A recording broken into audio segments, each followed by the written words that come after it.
Last time on Dang Dang Man. Whoa! Yeah, it's Misty. She is gorgeous. I would. You know what I mean? I absolutely would. How old is she? 12. I would not. 13. I would. Well, slap my ass and call me Adam Sandler. Look who we got here. Byakuya. Oh, hi Byakuya. Listen, do you think we could talk? Byakuya? I have nothing to talk to you about. Don't talk to me as if we're friends. Hey! Hey? What the fuck? Why was he acting like that? He never was acting like that before. Why would anyone talk to me? What the fuck? Man, this is just like high school.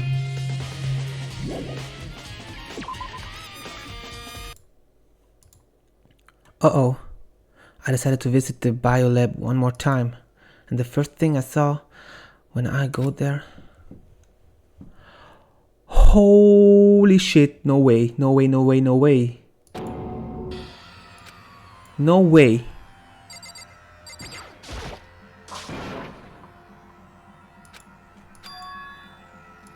Check the pulse. Oh my god. Oh my god, what a sick joke. Oh, it's Genocide Jill. If you keep taking naps in places like this, I'm sure you will. What? I was asleep? I must have fainted again. I bet you were standing there staring at me, getting all excited, weren't you? Just a little bit. Then what? Hot and bothered? Straight up horny? Yeah. I don't know. Last thing I remember was me waking up just now. What do you do to Miss Morose? Oh yeah, your memory stops and starts each time you switch. Bingo bazinga. We share some basic knowledge, but our memories are very much separate. And don't say it like it's a bad thing, it's a blessing as far as I'm concerned. Because even if she forgets something, I totally remember. So it's like double the memory. Oh no, it's more like half.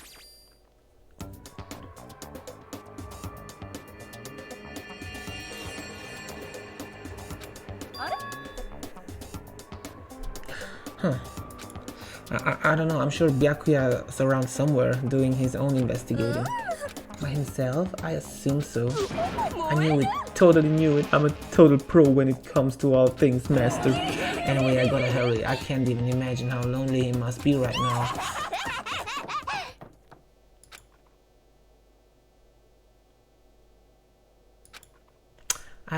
And I totally forgot to ask her about the picture.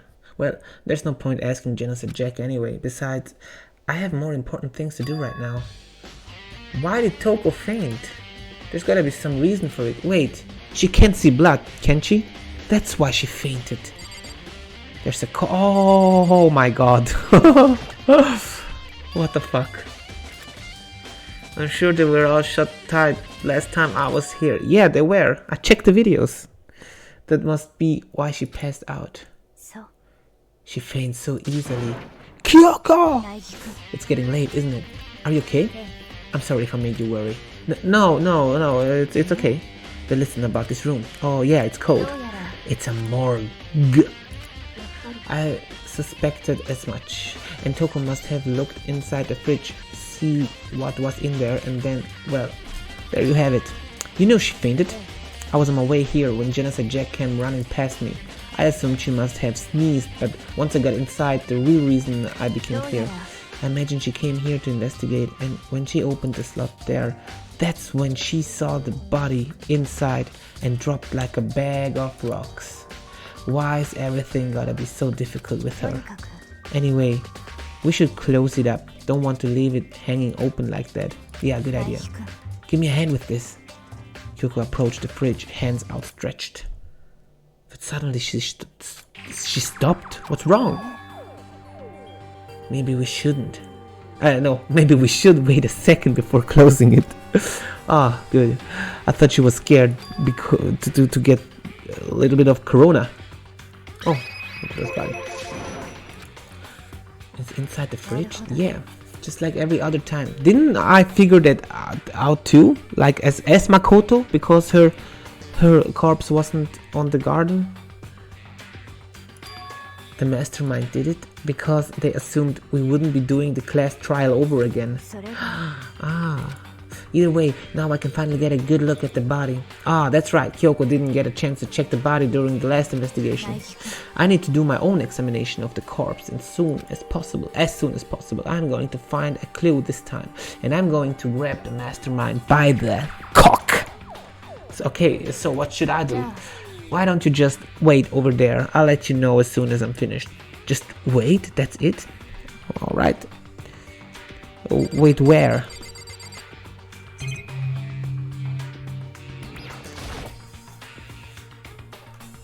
Oh yeah, ask her about the group. I already forgot that. She's in there too. Bitch. Don't let me interrupt your investigation, but I wanted to talk to you about something. What is it? It's about the announcement Monokuma made earlier. You mean the one about a hint or something? I didn't take him up on the offer. Why not? The only reason he'd give us a hint at this point would be to confuse us, to cloud our judgment. I can solve this mystery on my own without whatever hints he may have to offer. Good point. I wish I could go back and do the same thing, but what's done is done, I guess. Standing here looking at her, I don't think she'd hide anything from me. Is she right? The mastermind forged the picture as a trap to confuse us? That's gotta be it. There's no other explanation.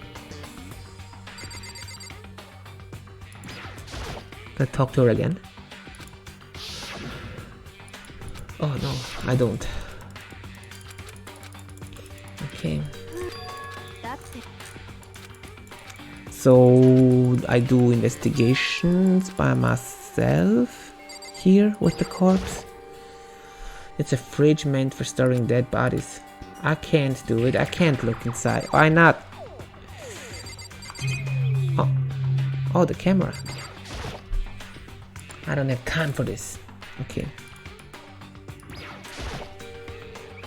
Sheets. Yeah. Same as the one found in the garden. And if I remember, the tarp, it had a stamp on it that said Biolab. And that's the tarp that was used to help camouflage the murder in the garden. At some point, someone got it from the Biolab and took it over there.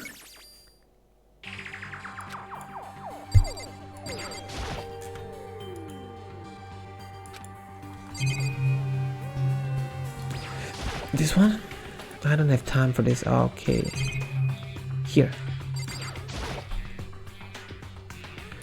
The left side.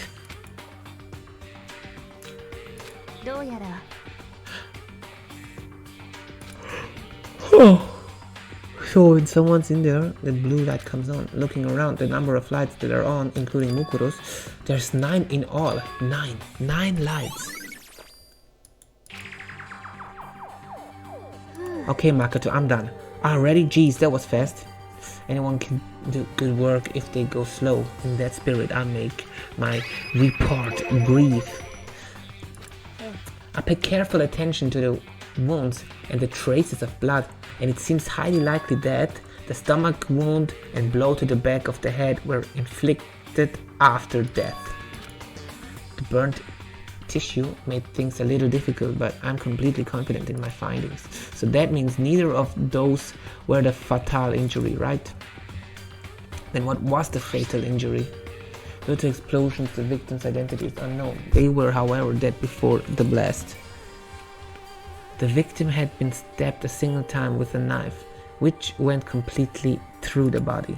They had also been struck in the head with an object about as thick as a metal pipe.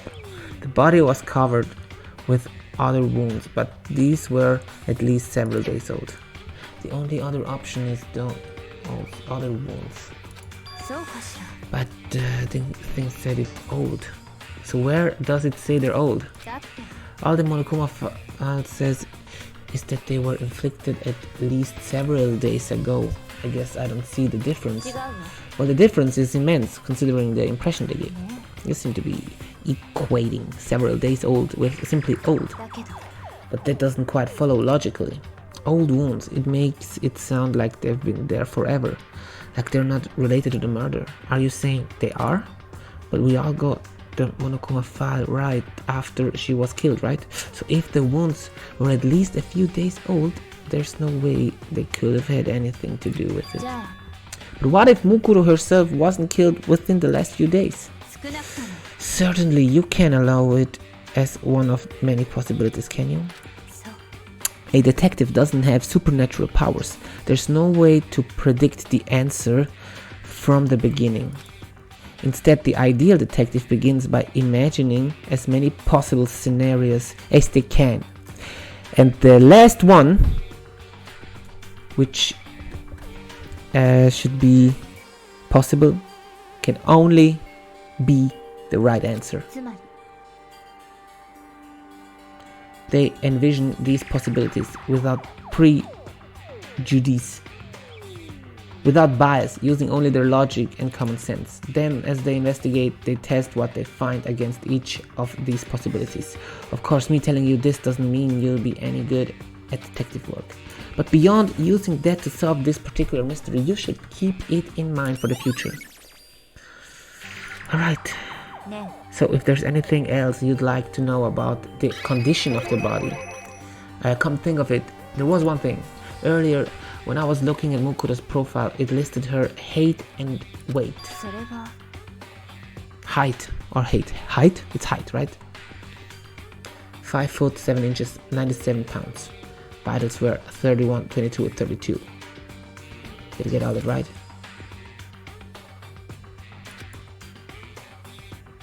They are indeed consistent with each corpse, so then... And don't forget about the Fenrir tattoo, there's absolutely no mistake. Our victim is, in this case, is without a doubt Mukuro Ikusaba. Is that all you wanted to ask? Yeah. And then it looks like we have no further business with Mukuro's body. Let's get going. Wait, are we not gonna put the body back? Don't you think it's kind of sad leaving it out like this? Sad? Did you forget she was our enemy? A part of the ultimate despair. But she still got killed. She's still a victim, you know? Have you ever heard the phrase, you rape what you saw? What? You mean you reap what you sow? Yeah, that one. But still. You really are naive. I'm sorry. You really are naive. You know that. It's really quite appealing. But she could have abandoned me. But she decided to help me instead. So for someone like that, what does it mean to be naive? I think we're done all we can do here. Back to our separate investigations, yes? Hold on. I still have one more thing to do. Something I need to talk to Kyoko about. I need to ask her about the pocketbook I found in that locker. If I don't do it now, I'll do it later. Hey Kyoko, I did have one last thing. I know I shouldn't, but I feel like I have to ask. Go ahead then, I'll with it. Have you really not seen your dad even once since you got here? What do you mean? Well, you know all those lockers on the second floor of the dorms? I do, yes. But to get into any of the lockers you need the handbook of whoever the locker belongs to. Actually, I managed to get them open using that emergency handbook. The one you found in the headmaster's hidden room. So, did you find anything worthwhile in the lockers? I found a pocketbook and after looking through it, I think it must be your pocketbook. What makes you say that? Like I said, only the locker's owner should be able to get into it, right? I can't imagine those lockers belong to any of us. After all, we only got access to that area just recently. What I'm saying is, there's no way I could have had access to any of those lockers. And if I did have a pocketbook, why would I bother putting it in a locker? Everything you just said makes perfect sense, but there was something written inside. It was about the headmaster, about your father. Could that mean the video is real too? Video? Makoto, I think everything is finally starting to fit together to reveal a cohesive picture, although I'm afraid the picture might be worse than anything we could have imagined. What are you talking about? I need to go investigate those lockers right now. I need to confirm what you just said with my own 2 eyes. Or let me give you the headmaster's handbook, that way you can... That won't be necessary. If I'm right about this, I shouldn't have any problem opening the locker with my own handbook. After all, it would seem that it's my locker. If you watch this, it'll make sense. A DVD. And it says Class 78, urgent interviews. I found it in a hidden room after you left. I don't have time to explain exactly what I think it means, so just watch it and see for yourself. Huh. Alright, let's watch a DVD. Yeah. In the DVD room. There is a DVD room, right? Well, so as it turns out, the arrangements I'd made didn't stick. What I mean is I'm less and less sure of everything, even my own feelings. You're talking about your dad, right? I can never find the answers to the question I wanted to ask for the rest of my life. And all because of the mastermind? But there's one thing I am sure of. When it comes to the mastermind, there's no room in my heart for forgiveness. I swore to destroy the mastermind. This is just one more reason to follow through on that. Kyoko's eyes burned with the fire of determination. Determination to defeat the mastermind. It's strange to be confronted with this death and suddenly feel this way. I couldn't care less if my father had found happiness. So why is it? Why does it bother me so much to know how he suffered? It's ridiculous. There's just no understanding it, I guess. She let out a small laugh as she said it, but her smile was filled with sorrow. So that's it for my rambling. There's still much to do before I can consider my task complete. Yeah, you're right. But keep this in mind. There's only ever one absolute truth. Whether the truth serves justice or suffering, whether it's the greatest truth or the worst. What do you mean? Even if the truth you uncover is filled with hopelessness, you still can't give up hope. Absolutely not, because all I can do is keep moving forward. That's pretty much all I'm good at, you know. Indeed. Sorry if that was cringe. Anyway, I need to get going. I'll see you at the class trial. But first, let's check the DVD. I can't afford to lose. So it's like the DVD and then already the class trial? And that's crazy. Alright, let's see. Nothing appeared on screen. Stared into the black of the monitor. It must have only been a few seconds, but to me felt like an eternity. And then all of a sudden an image appeared. Huh. Sayaka. It took me by total surprise. Hadn't seen Sayaka in who knows how long, and there she was. Okay then, are you ready to begin? The voice I heard was of the man positioned on one side of the screen. It was the voice of a middle-aged man. I do apologize, but I hope you don't mind if I record our conversation. I'm a little slow, you know. You know what I mean? I never really got the hang of taking notes while having a conversation. It sounded like he was trying to make a joke, but Sayaka's tense face didn't move a single millimeter.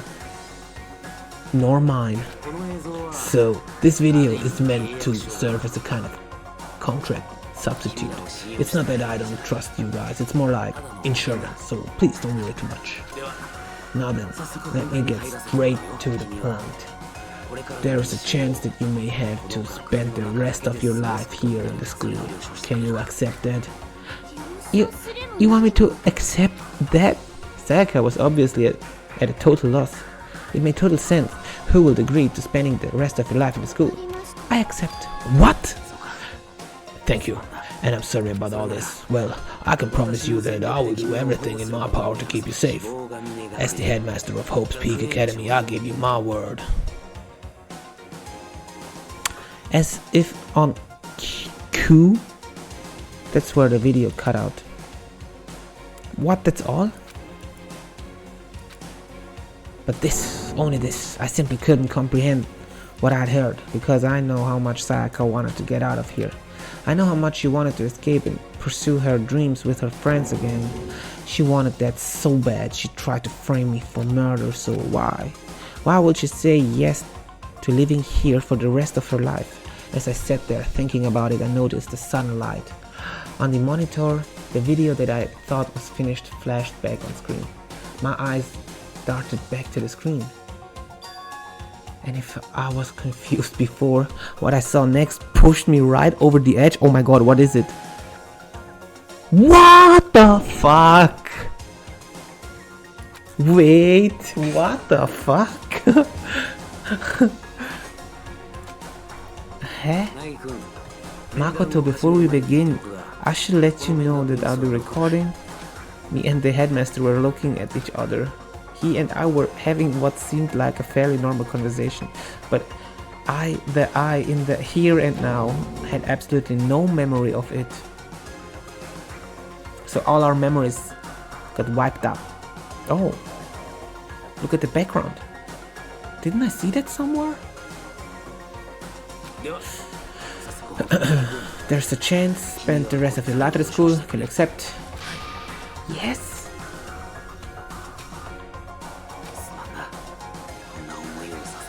He said sorry. We don't have much of choice. I will do everything I can to protect you. As the headmaster of Hope's Peak Academy, that's the very least I can do for you. Video cut out. From there, the video repeated the same scene again and again with the others. Ah, Yakuya. Toko. Hina.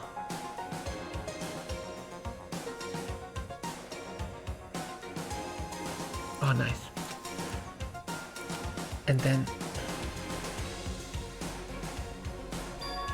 even Kyoko. Her interview with him had been recorded just as clearly. Without a doubt, she had met him. She'd sat down with the headmaster of Hope's Peak Academy, her father.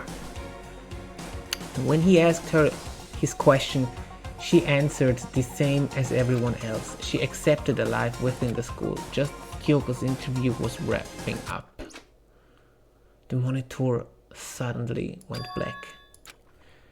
It wasn't just the monitor. The DVD player itself had apparently turned off, which of course meant that the DVD wasn't playing anymore. What the fuck? Oopsie doopsie, looks like it broke, out of service. It just so happened to break just now. Now, then, when doesn't matter. Failure can strike anywhere, anytime. That's what failure is, right? Failure my ass, you cut the power on purpose. Whatever. Even if I watched the whole thing, it'd just be more of the same.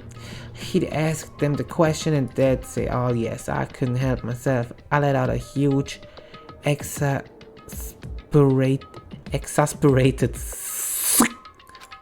I remembered something. I fainted too, and when I woke up, I noticed a strange feeling of separation with myself. Thinking back on it now, at that point my memory was gone. At the time, I'd forgotten. I couldn't remember why I'd come to this school, and I couldn't remember what my ultimate ability was. What would make you forget all that? Strange, isn't it? It's hard to imagine it happened by chance. It seems much too convenient. Something that seemed to obviously work in favor of the mastermind. So does that mean I've lost my memory too? What about the others? Have we all forgotten? Or... Bing bong. Oh shit, my pizza is here!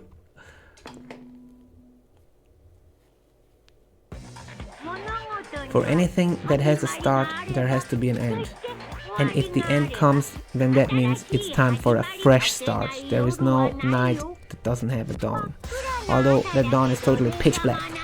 There is no storm that won't eventually end. Of course, then that leads to drought. But as I said, every end is the promise of a new beginning, which is why I'm sure we'll get to meet again, because the end is only the beginning. Let's get started. The beginning of the end of the class trial. Gather once again. You know where. This is it, guys.